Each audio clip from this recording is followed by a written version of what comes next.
Olá, gente. Vamos dar início a mais uma edição do 15 Minutos de Papo com o politólogo Sérgio Abranches. Hoje sem muita piadinha.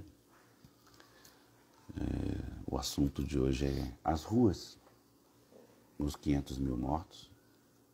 O Sérgio vai fazer uma fala sobre análise das ruas. Espera ele pedir aqui a solicitação.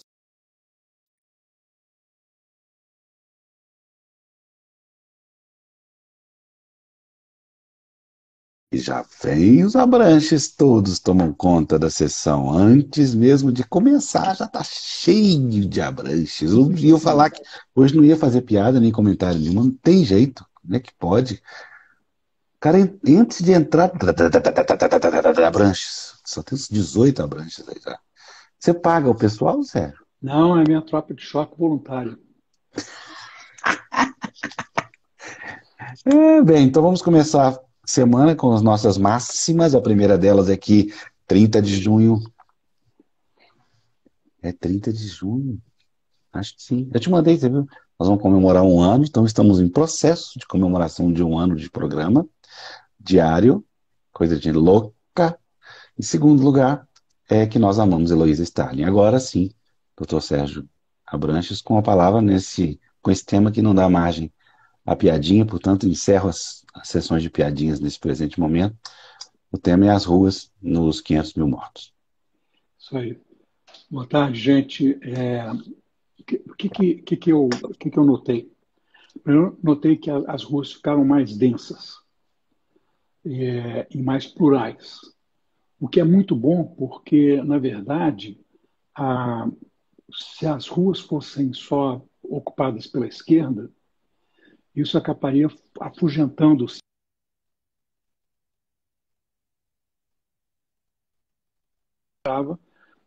que faltava.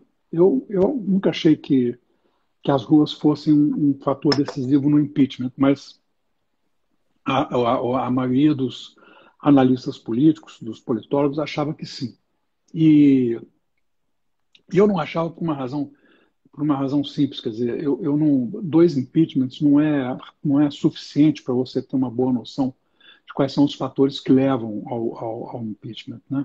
Tem alguns fatores que a gente pode identificar com mais clareza, por exemplo, queda de popularidade. Toda vez que a popularidade caiu muito acentuadamente, mesmo quando não houve impeachment, começava o burburinho pró-impeachment, né? Então, e não tinha rua. Então, mas de qualquer forma, quer dizer, as ruas ficaram mais plurais, o centro está presente nas ruas, teve convocação, inclusive, de instituições que tiveram em 2013 nos movimentos contra o PT. Então, isso é um bom sinal. É um Ah, bom uma certa sinal. internacionalização também do assunto, né? Isso é menos relevante, né, Afonso? O, essa questão do pedido de impeachment tem importância porque, de qualquer forma, vai ficar muito claro o papel de obstáculo, inclusive de realização da vontade da maioria, por parte do Arthur Lira e dos setores ligados ao Bolsonaro na Câmara dos Deputados, né? Isso aí nos leva a, a concluir que, muito provavelmente, nós não vamos ter, de fato, um pedido de impeachment processado na Câmara, mas nós vamos ter uma clareza a respeito da ausência de legitimidade do Bolsonaro ao final do primeiro mandato dele, e que será o único, muito provavelmente. Ele acentuou a campanha na polarização contra o Lula, né? Inclusive de forma muito desagradável, muito ofensiva, muito baixa, como ele sempre foi, né? Mas, de qualquer forma, ele está. E aí ele atribui a possibilidade de vitória do Lula à fraude eleitoral, né? Então, nós estamos diante de fato aqui um caminho que se bifurca em duas alternativas únicas, né?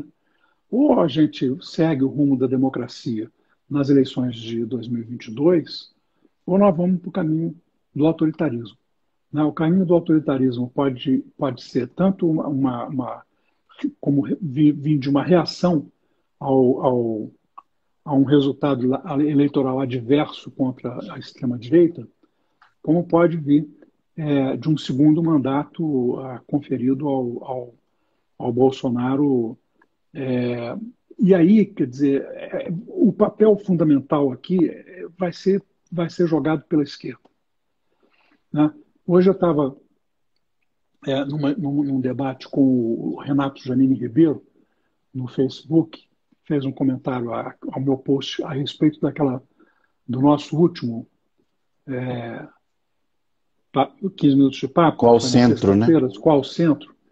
E aí ele diz, olha, tem eleitor de centro, mas não tem candidato de centro. De fato, não tem, né? Quer dizer, os candidatos de centro não apareceram, e alguns que se dizem de centro, na verdade, em qualquer país europeu, seriam considerados da direita democrática, mas da direita, né? E não do centro.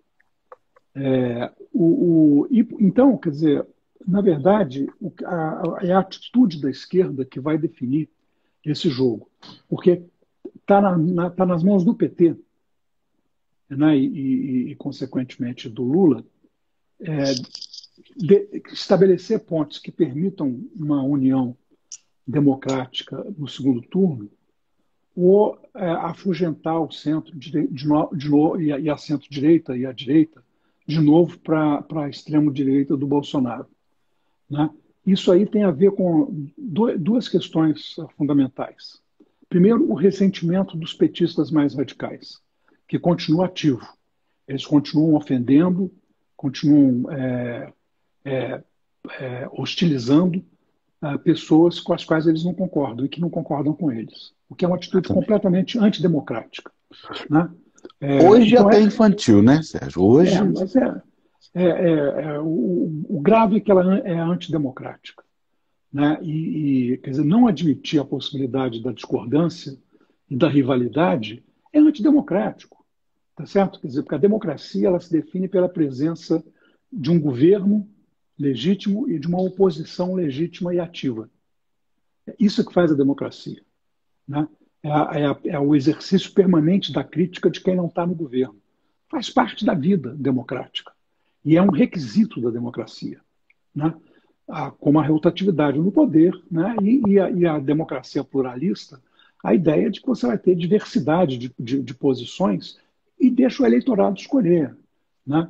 Então, está muito na mão do PT e da esquerda decidir, definir o rumo que o centro vai tomar. O centro é a centro-direita e a direita. Vão tomar Fazendo uma provocação, você não em acha que você está 2022. dando crédito demais à esquerda? Não, você não acha que esse centro e centro-direita podem também tomar frente, não? Com que liderança, Afonso? Me diz um nome, não precisa nem dizer dois. Nem. Então, a resposta está dada. Tá certo? Quer dizer, então, não tô. Pois é, inclusive a Marina, o Mink, hoje no Twitter, estava pedindo que não hostilizassem a Marina, né? Porque ela foi uma boa ministra do Meio Ambiente e é uma pessoa decente, quer dizer, ela só discorda dos petistas agora, né? Então, e conhece bem o PT, porque ela se formou no PT, Muito bem. né? Então, isso é fundamental, porque se a esquerda continuar e se o Lula deixar que continue esse discurso de hostilização das pessoas que foram contra os governos do PT, que fizeram oposição ao PT, vai fechar a possibilidade de uma aliança no segundo turno, né? Que é o que vai acontecer na França, o contrário disso, né? A aliança vai ocorrer na França, né? Teve eleições regionais ontem, né? E hoje tem aí os resultados mostrando, já começaram, mostrando que tanto a Le Pen caiu, como também o partido do Macron, e que cresceu a direita democrática, que é contra E fazendo uma campanha, assim, nós somos os únicos que conseguimos parar a Le Pen. Salve, Andréia. Nas eleições francesas, a gente tem observado isso com muita frequência, que é assim, primeiro turno eles se degladiam, eles se digladiam, eles se dividem, mas quando chega no segundo turno, se é um candidato que agora chama-se Renovação Nacional, mas era o Front National, né? O FN, agora é RN, o partido da Le Pen, se é um candidato Le Pen contra um candidato, seja da esquerda, seja da direita, seja da centro-direita, eles se unem todos contra o candidato do Le Pen. Quer dizer, é isso. Quer dizer, fica muito claramente definido na França qual é o campo democrático e qual é o campo da extrema-direita. Né? Aqui, essa definição ainda não está clara e ela tem que ficar clara. E quem vai fazer essa definição é o PT, né, que é o partido favorito com o Lula. A não ser que surja né, o Celso Rocha de Barros, ele falou, bom, pode acontecer assim, um meteoro, não. Aliás, não foi ele, não. Foi o Gianetti na entrevista dele para o Valor de hoje. Quer dizer assim, de repente aparece, né, um meteoro, sabe, uma coisa assim. Quer dizer, em eleição a gente nunca jura. É. Mas o fato é que, nesse momento, você olha para o cenário, ele está mais ou menos se desenhando como um cenário que vai ser de confronto entre o Lula e o Bolsonaro. A questão é saber se vai ser o Lula isoladamente, que vai confrontar o Bolsonaro até o final, ou se vai ser o Lula com o apoio das forças democráticas todas. Mas para poder ter o Bolsonaro, para poder ter uma aliança contra o Bolsonaro, é preciso definir muito claramente qual é o campo democrático versus o campo autoritário. Né? O que a gente está vendo é que isso significa controlar os que não são, que são autoritários no PT. Tem uma tendência autoritária no PT que tem que ser controlada. Tem que ser controlada pelo Lula. Mas o que está e pelas outras acontecendo lideranças democráticas do PT, né?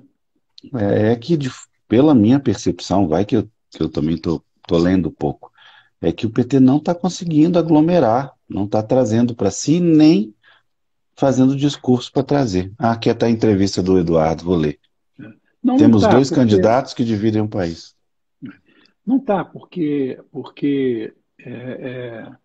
ainda não está E o Ciro completamente. trabalha para atrapalhar bastante, né? O Lula tá articulando. O Lula está articulando, tem conversado com lideranças do centro, né, e da direita, da centro-direita. Ele tem conversado com os seus contatos, né, que ele já tinha de outras épocas. Mas, assim, o divisor de águas é você começar a pensar em casos assim icônicos, né? Quer dizer, o Temer hoje está no movimento contra o Bolsonaro, a favor de uma alternativa. No segundo turno, o Lula aperta a mão do Temer, que é considerado o principal agente golpista contra a Dilma. Entendeu? Quer dizer, é isso que vai definir, isso é que vai fazer, vai riscar o campo, entendeu? Quer dizer, daqui para lá é a extrema-direita autoritária, daqui para cá somos nós que vamos continuar brigando depois que a gente ganhar. Porque não é para fazer uma aliança para sempre. É para fazer uma Sérgio, aliança para derrotar o Bolsonaro e para reconstruir as condições mínimas de convivência democrática no país, fazer o que significa uma coalizão mais ampla, né? uma O pergunta Ciro, anacrônica aqui para deixa eu você. falar sobre o Ciro, que você falou, e Ah, tá bom. Depois eu faço a pergunta, então. o Ciro, qual é a questão do Ciro? É que se como em eleição tudo é incerto, né? Se o Ciro, porventura, com uma campanha mais bem feita e com ele conseguir atrair aquilo que o PT não consiga atrair, que o Lula não consiga atrair, ele pode se tornar um candidato mais competitivo. E aí, quando a turma do Bolsonaro olha para ele, diz assim, cara, e se o antipetismo derrotar o Lula e vier o Ciro, né? Quer dizer, o Ciro tem boas relações com o PSDB, via Tasso Gereissati, já brigaram, já fizeram as pazes, já brigaram, já fizeram as pazes, aquela coisa da rivalidade local, né? Local. Que a gente conhece, né? E em Minas, aí, os Andrada e os Bias Fortes se uniram contra o PTB e o PT. Né? Quer dizer, tem uma hora que Impensável. tem uma hora que Impensável. exatamente tem uma hora que a rivalidade é superada por uma outra maior, né?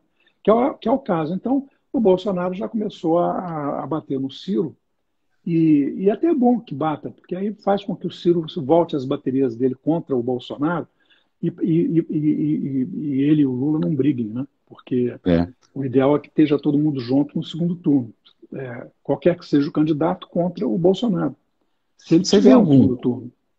Minha pergunta é anacrônica mesmo. Você vê algum cenário no qual o Bolsonaro possa ainda trazer para si esse centro-direita que já está meio arrependido? Claro que sim, claro que sim. Basta o PT continuar utilizando. Essa é a questão. Políticazinha, quer dizer, você empurra o outro para o lado de lá, se você Empurra para lá. não puxar para cá.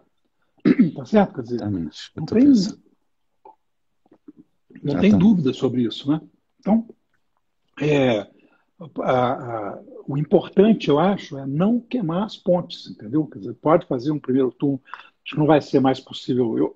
Eu preferiria uma aliança ampla, democrática, contra o Bolsonaro desde o primeiro turno, que talvez até conseguisse derrotá-lo no primeiro turno. Mas isso não vai ser possível, então eu acho que a,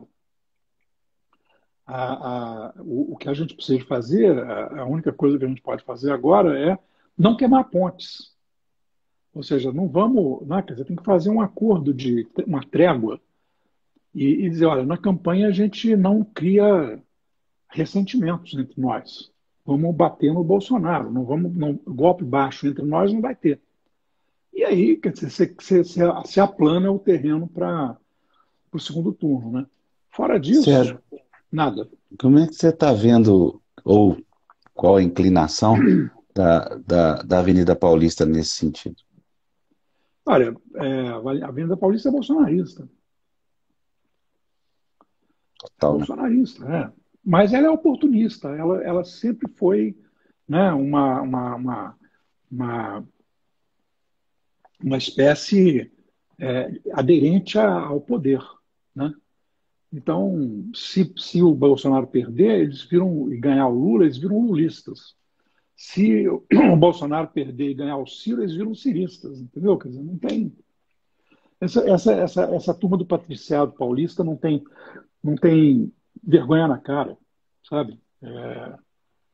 Então, na hora que se eles começarem apoiando o Bolsonaro e virem que o Bolsonaro vai perder, eles mudam do primeiro para o Maravilha. segundo turno. Tá? Como livro, Sérgio? Livro, vamos lá. Bora. Eu também pegar Olha, o meu aqui.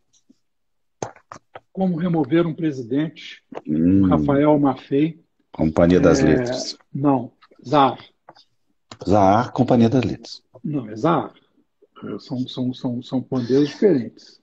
Mas é Grupo Companhia das Letras Pois é, Temoso. mas a editora é Zahar, Afonso. Mas é Está Grupo escrito aqui, ó. Companhia das Letras Zahar, está escrito Temoso. Não, Oh, você que é, cara. Pô, sabe? Cada Penguin você não chama Grupo Companhia das Letras. tá bom, Certo? Quer dizer, tá bom. então é Que mais? Zahar. Então fala de Zahar. livro.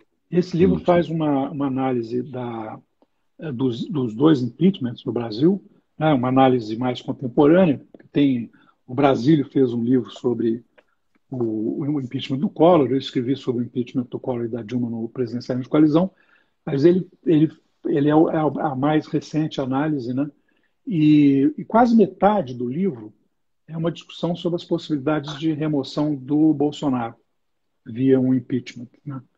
É um livro muito bem pesquisado, muito bem analisado e que levanta algumas questões, algumas controvertidas, outras bem importantes. Não que as que sejam controvertidas não sejam importantes, mas ela tem essa ele tem essa característica de fazer uma análise bem detalhada e bem com novos elementos, né? Sempre analítica mesmo, quer dizer, é uma análise, não é uma descrição. Então eu recomendo. Maravilha. Ó, Serginho, o meu livro você já conhece também, porque na verdade é uma reedição mais bonita, mais bem feita, mais bem detalhada. Ah, do Espalhador de Passarinhos. E O Espalhador de Passarinhos, do Humberto Werneck, reeditado. Linda a capa, né? Linda. Esse livro é uma Reeditado beleza. reeditado pela Arquipélago.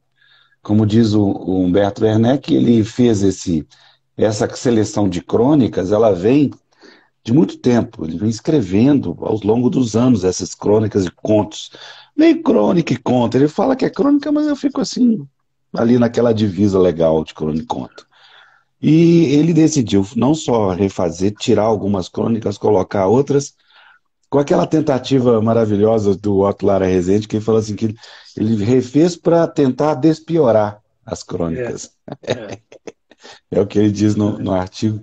E são textos maravilhosos, uma lição de qualidade, de condução, roteiro, texto. Humberto Werneck é o nosso ídolo, não tem nada que falar, é Muito bom, beleza de tudo, excelente.